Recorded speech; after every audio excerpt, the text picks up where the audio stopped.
guys, so welcome to this track guide at Suzuka. So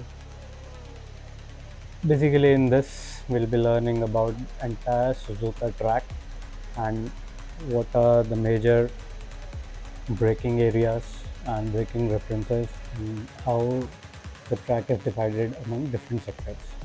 So we'll start at the start line.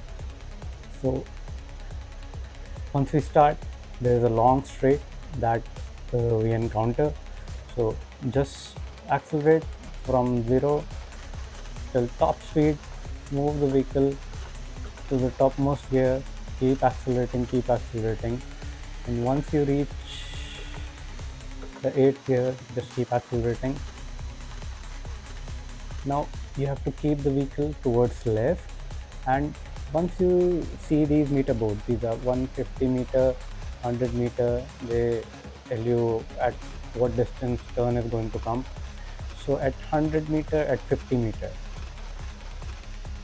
now at 50 meter, you don't have to brake, but you have to start turning the vehicle towards the right, towards the apex. From 50 meter, we'll start turning the vehicle towards the apex, and this is the apex curve. As soon as this curve ends, we'll brake. We'll brake slightly and shift 2 down and take this outside curve and then back to the inside curve. Now remember, you don't have to take this inside curve because it is bumpy and it can throw you off the track. Move. Now it is okay to take this curve because it is straight and a bit shallow, so it is okay to take this curve, and we'll start accelerating from here again. We'll move the vehicle towards outside, we'll accelerate. Now the SS has arrived. The SS, in last video we had shown what is the SS and how to take over the SS. You have to avoid these curves at any cost. Just keep maneuvering the vehicle close to the curve, but don't touch the curves. Keep the vehicle towards outside, then accelerate again. 6th gear, don't touch the curve, keep it close, then again the curve. Now shift down to 4th gear because it is a hard right-hander. Keep the vehicle towards the outside. As soon as you see this Aramco board, start accelerating from here towards the left-hand side curve and put the gears up. Now it is okay to take this curve little bit because it is again straight and flat, but remember, just after this curve, because this is the limit line, there's a grassy patch, so remember to push the vehicle towards left, otherwise your wheel will go over the grass and you'll spin out. So we'll start accelerating from here, from 5th gear until 7th. We'll keep the vehicle towards left until 7th gear. Now again, here comes. Here we have finished the first sector.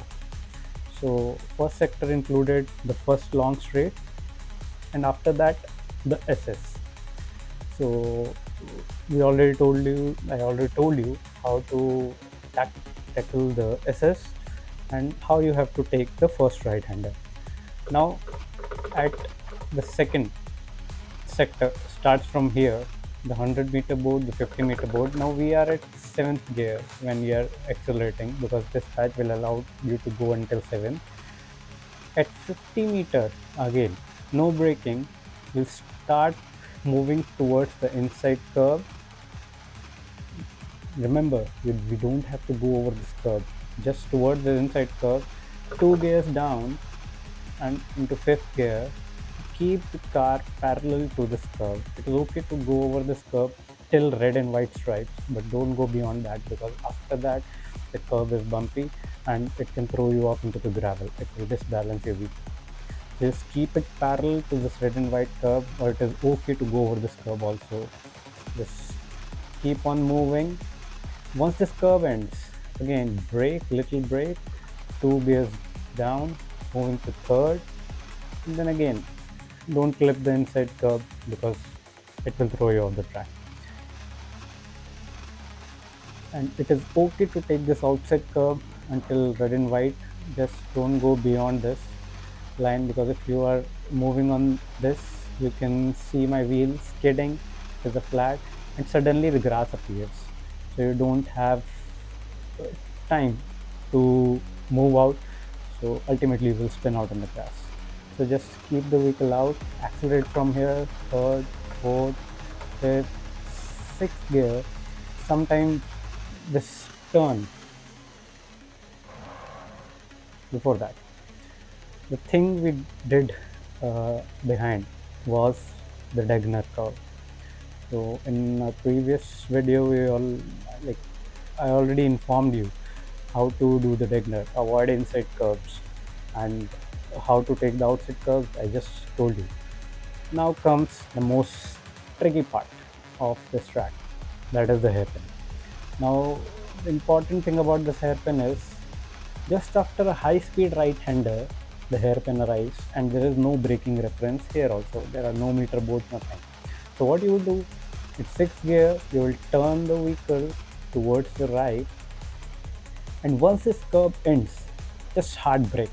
Hard braking, moving to third gear, and we'll do trail braking. I hope uh, everyone who is not using ABS, they know what trail braking is, and if you are using ABS, you don't have to worry about it because the vehicle will stop.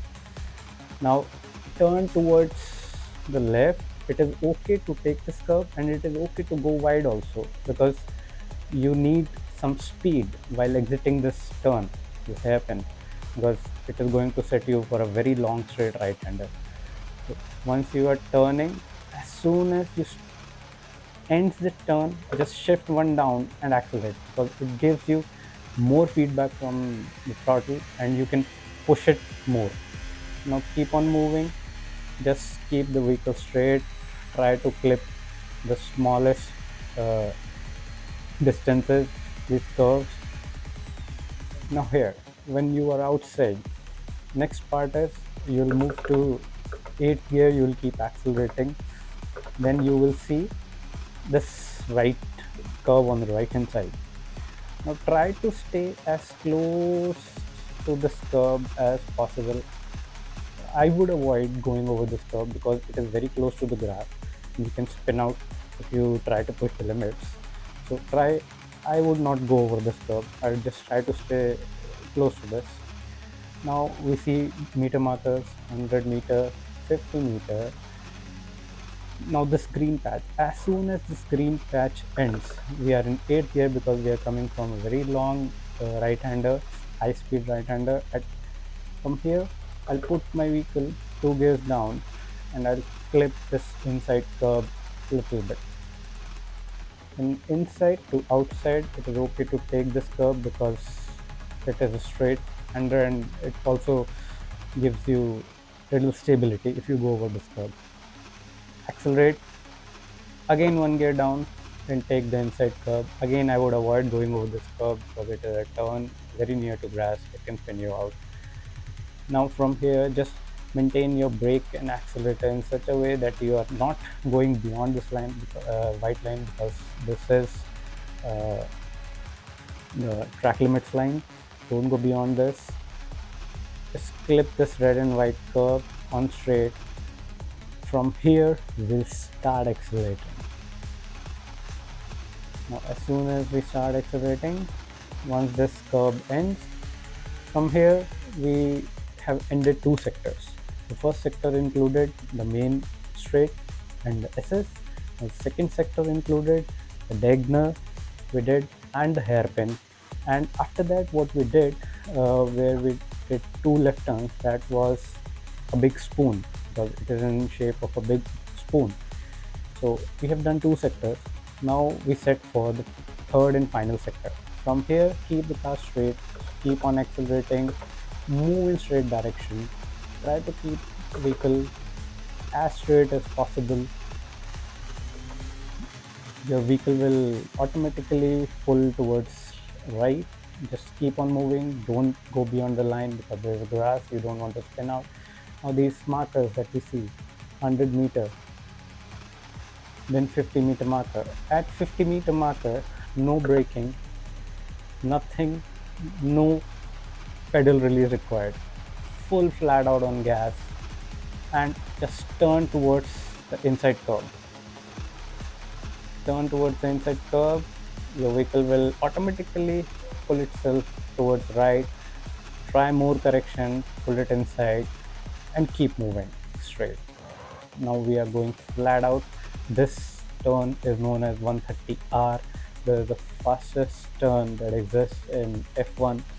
It goes flat out at 8th gear, top speed, no braking, no release required, no coasting required. Now, once you reach these markers, so this is the last chicane that we are going to approach for sector 3 and also for this track. So these meter boards will arrive at 150 meter, at 100 meter.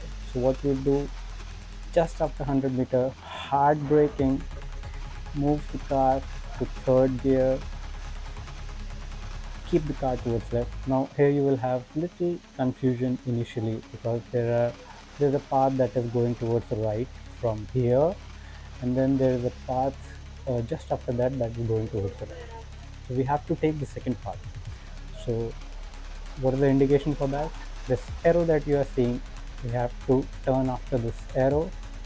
Just remember not to go over this curve because this curve is very bumpy and it can throw your rear end off.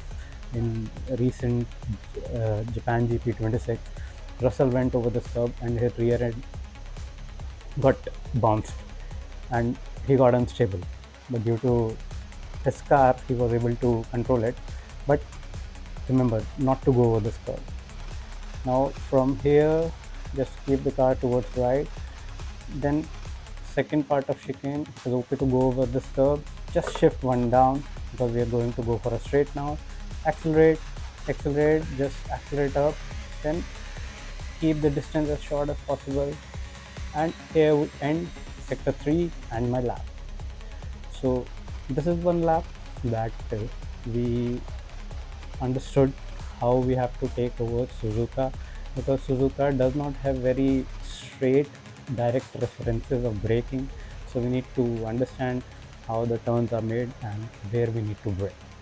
So next I'll show you a hot lap of how it is done, and in the next video maybe we'll talk about another track.